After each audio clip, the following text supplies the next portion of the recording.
In this lesson, I am going to describe about thionyl chloride.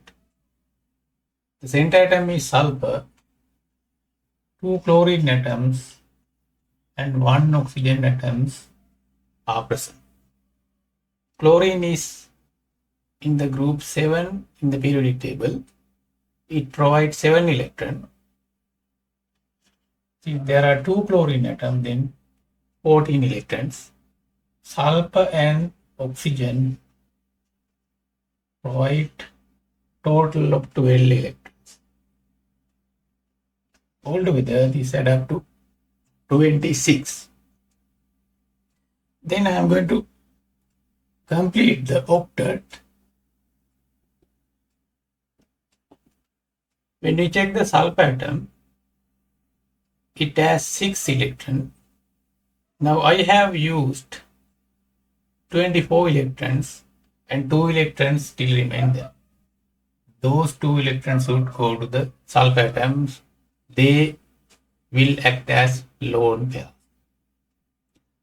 Next thing we have to consider is whether the sulfur atom has reached its octet. From the 3 bond it gets 6 electrons and the lone pair it gets another 2 electrons. Already it has 8 electrons. But as usually sulfur can violate the octet rule. It can keep more than 8 electrons. Then I am going to add another 2 electrons from oxygen. It will result double bond between sulfur and oxygen.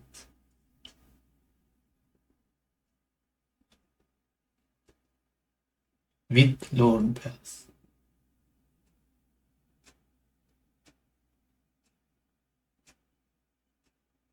Now we will determine the formal charges. 2 chlorine atoms are identical. Then I am going to calculate the formal charges for only one chlorine.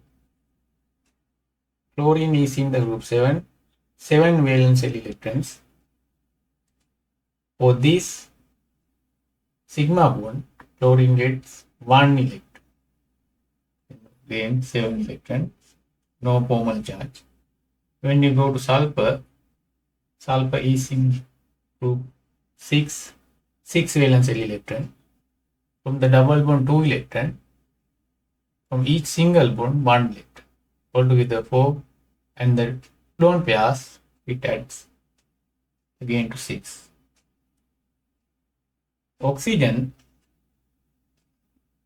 has 6 valence electrons. With 2 lone pairs it gets 4 electrons. With the double bond 2 electrons. It means all the atoms are neutral. So this is more stable. In any case, if we accept this Lewis structure, then there will be formal charges on this oxygen atom and this sulfur atom. I just draw that here. Negative charge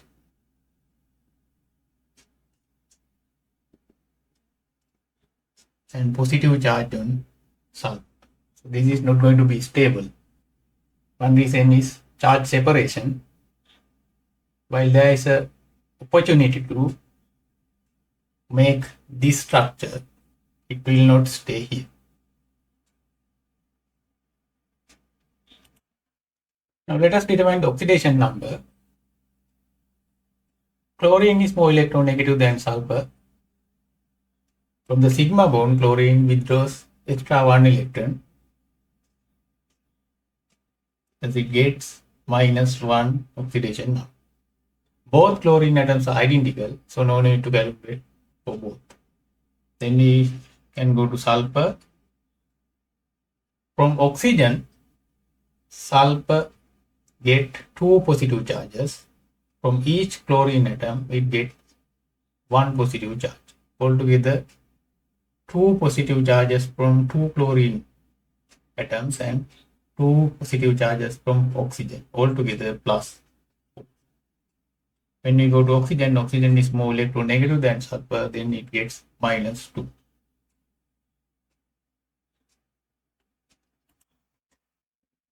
Then we can go to the hybridization. Sulfur, the center atom, has one lone pair and 3 bonding pairs. It requires 4 hybridized orbitals. This is the ground electron configuration of sulfur atom. We can directly use that here because the sulfur has 6 valence shell electrons. I can use 1 from S and 3 from P. But here sulfur makes a 5 bond. That means 1 electron should be transferred to D subenergy level. Now it is clear there are 3 single electrons unpaired. Those 3 electrons can be used to make 3 sigma bonds. Now lone pair in S can keep without changing, and 3 electrons from P will make the sigma bond. Now this is sp3 hybridization. So this remaining electron in the d orbital will make the pi bond with oxygen.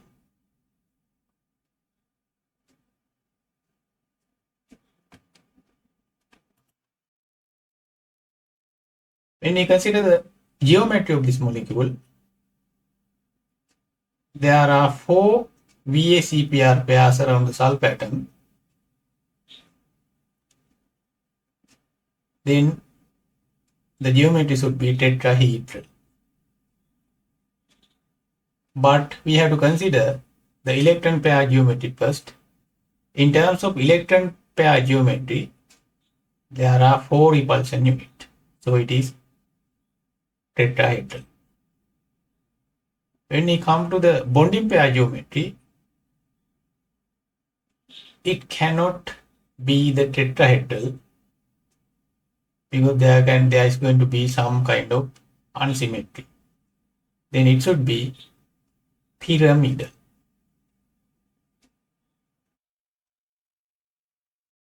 Now you can see the geometry here.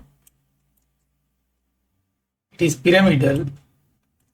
Also we can call that as trigonal pyramidal. Trigonal means there are 3 bases. So this yellow color represents sulfur atom, green colors represent chlorine atom, and red color represent oxygen atom.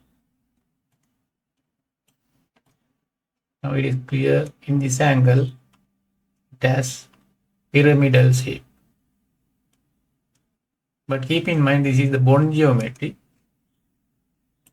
In terms of electron pair geometry, this should be tetrahedral. The lone pair goes in this way, then it can get tetrahedral geometry. But this pyramidal shape, the bonding angle is going to change little bit from that of tetrahedral one. This is how it looks like when electron cloud is present.